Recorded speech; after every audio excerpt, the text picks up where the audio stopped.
نبی پاک صلی اللہ علیہ وسلم نے ذرا حدیث کے لفظوں پر غور کرنا. حضور علیہ الصلوۃ والسلام فرمانے لگے میں نے معراج کی رات کچھ لوگ دیکھے. یہ بات نہ سنائے میری آگے، سنائے، اس بات کو آگے پہنچائیں، اس حدیث کو روایت کریں. حضور فرماتے ہیں میں نے معراج کی رات کچھ لوگ دیکھے جن کے پاس اعلیٰ خوبصورت پیارا کھانا پڑا تھا، بہترین غذا تھی، پاس پڑی تھی، لیکن وہ گند کھا رہے تھے، وہ بدبودار چیزیں کھا رہے تھے، کیڑے مکوڑوں والا گند کھا رہے تھے، کیچڑ کھا رہے تھے. تو میں نے کہا کہ جبریل یہ کون ہے؟ تو عرض کی یا رسول اللہ صلی اللہ علیہ وسلم یہ آپ کی امت کا وہ شادی شدہ شخص ہے جس کے گھر میں خوبصورت بیوی ہوتی تھی پر اس کی نظریں پھر بھی گندی تھی. میں کہا کرتا ہوں کہ نکاح نصف الایمان، نکاح آدھا ایمان ہے، تو جو شادی کے بعد بھی نظر گندی کرے اس کو کیا کہوں، کیا کہوں اس کو. اور ہمارے ملک کا میڈیا یہ کہتا ہے کہ بدکاری میں اتنا زور کواروں کا نہیں جتنا شادی شدہ لوگوں کا ہے. شرم ہی نہیں آتی، کوئی خیال ہی نہیں ہے. یہ بھی معراج ہے، اس کو بھی سنا کرو. نبی پاک صلی اللہ علیہ وسلم نے ارشاد فرمایا کہ وہ گند کھا رہے تھے اس لیے کہ ان کے گھر میں جوان خوبصورت بیوی ہوتی تھی پر وہ گندی نظریں کرتے تھے. خدا را اپنے ایمان کی حفاظت کریں. ہم تو اس ملک میں رہتے ہیں جہاں بچیاں جلوس نکالتی ہیں کہ وہ تو لفظ میرا دل نہیں کرتا میں زبان سے ادا کروں. ایسے ایسے جملے ہمیں سننے کو ملتے ہیں. خدا را اس وقت سے ڈرو جب اللہ کا قہر نازل ہو، اور پھر جب امت مسلمہ پہ جو عذاب آتا ہے اس کی تو شکل ہی اور ہوتی ہے. اگرچہ وہ والا عذاب اس امت پہ نہیں آئے گا جو پرانی امتوں پہ آیا کرتا تھا، لیکن یہ جو روز ہمارے اپنے گلے کاٹ رہے ہیں یہ بھی تو عذاب کی ایک شکل ہے. یہ جو ہر چیز ہونے کے باوجود بے چینی ہے تو عذاب کی ایک شکل ہے. اور دوسری بات، میں ہر معراج پہ یہ حدیث پڑھتا بھی ہوں، یاد بھی کرتا ہوں، سناتا بھی ہوں، اور اللہ جانتا ہے مسجد میں بیٹھا ہوں میں کوشش بھی کرتا رہتا ہوں کہ میرا عمل ہو جائے. آپ میرے پیارے ہیں، میرے لیے دعا کیا کریں، اللہ تعالیٰ مجھ پہ فضل فرمائے.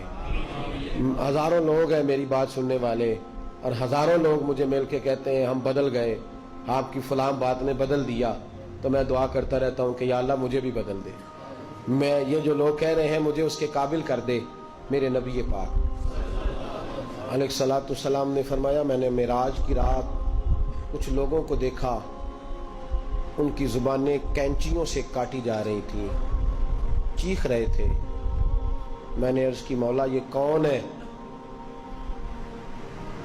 تو حضرت جبریل امین مجھے بتانے لگے، عرض کرنے لگے یا رسول اللہ صلی اللہ علیہ وسلم، اور رب کے نمائندے عرض کرنے لگے یا رسول اللہ یہ آپ کی امت کے وہ علماء ہیں، وہ خطیب ہیں، وہ واعظین ہیں، وہ لمبی تقریریں کرنے والے لوگ ہیں جو لوگوں کو درس تو دیتے تھے لیکن خود عمل نہیں کرتے تھے. اپنی ان کی تنہائیاں خطرناک تھیں، اپنی ان کی عبادتیں کمزور تھیں. آپ یہ اسی چکر میں رہتے تھے کہ میرا استقبال بڑا ہوتا ہے، اسی چکر میں رہتے تھے کہ فلانا میری بڑی تعریف کرتا ہے، اسی چکر میں رہے کہ کتنی پیاری فوٹو میری بورڈ پہ لگی ہوئی ہے، اسی کھاتے میں رہے. یہ دعا کریں یہ احساس نہ پیدا ہو کہ ہم کوئی شے ہے. اللہ تبارک و تعالی جہاں ہم ہیں ہمیں اس معیار پر اپنی بارگاہ کے قریب کر کے رکھے اور محفوظ رکھے. لما تقولون ما لا تفعلون، اللہ فرماتے ہیں وہ بات کیوں کہتا ہے جس پر تو عمل نہیں کرتا. میرے بھائی ایک اور بات سن لیں اور میں اپنی بات کو سمیٹوں. محبوب فرمانے لگے کچھ لوگ میں نے ایسے بھی دیکھے کہ جن کی زبانیں اتنی لمبی تھیں کہ لپیٹی جا رہی تھی ان کی وجودوں پہ. اور ایک روایت میں اس طرح ہے کہ وہ اپنے ناخنوں کے ساتھ اپنے وجود کو کاٹ رہے تھے. معراج کی رات دیکھا تو میں نے پوچھا جبریل یہ کون ہے؟ تو مجھے بتایا گیا یا رسول اللہ چغل خور ہے، غیبت کرنے والے، لوگوں کی پگڑیاں اچھالنے والے، پھٹے پہ بیٹھ کے، چوک پہ بیٹھ کے، دکان پہ بیٹھ کے رات کو تنہا میں اس کی غیبت کر. چھوٹا گناہ ہے. نبی پاک صلی اللہ علیہ وسلم نے فرمایا غیبت کا گناہ زنا سے بھی زیادہ ہے. ہم معمولی بات سمجھتے لنوریہ من آیاتنا. معراج پہ رحمت بھی آئی تھی، میں نے اس کا ذکر بھی جمعے میں کیا ہے. میں نے بتایا ہے کہ نبی پاک علیہ الصلوۃ والسلام بخشش کا پروانہ لے کے آئے. یہ بھی معراج ہے. اپنے آپ کو بدلو، اپنے آپ کو تنہائیوں میں لے جا کے سوچو. اور خدا را وقت بڑا گزر گیا ہے. اب یہ ارادہ چھوڑ دو کہ میں کل سے شروع کروں، یہ ارادہ چھوڑ دو کہ بس میں اگلے مہینے سے نیک، بس کر دو۔ بڑا اپنے ساتھ ظلم ہو گیا کہ بس تھوڑا سا ٹائم ہے پھر میں نے بدل جانا ہے۔ مسجد بھی ہے، معراج شریف بھی ہے، رات بھی ہے، اور وہ وقت ہے جس وقت اللہ قبول فرمایا کرتا ہے۔ آج اس سے کہو کہ یا اللہ ہم بدلنے کے لیے آئے، اس سے توفیق مانگو، آج نہیں ابھی سے اپنے آپ کو تبدیل کریں، وہ جگہ چھوڑ دیں جہاں بیٹھ کے گناہ ہوتا ہے، وہ دوست چھوڑ دیں جن کی صحبتیں ہمیں جہنم کی طرف لے جا رہی۔ آ جاؤ واپس، بس کر دو۔ خدا را ہمیں اپنے وجودوں پر رحم کھانا چاہیے، ہمیں ڈرنا چاہیے۔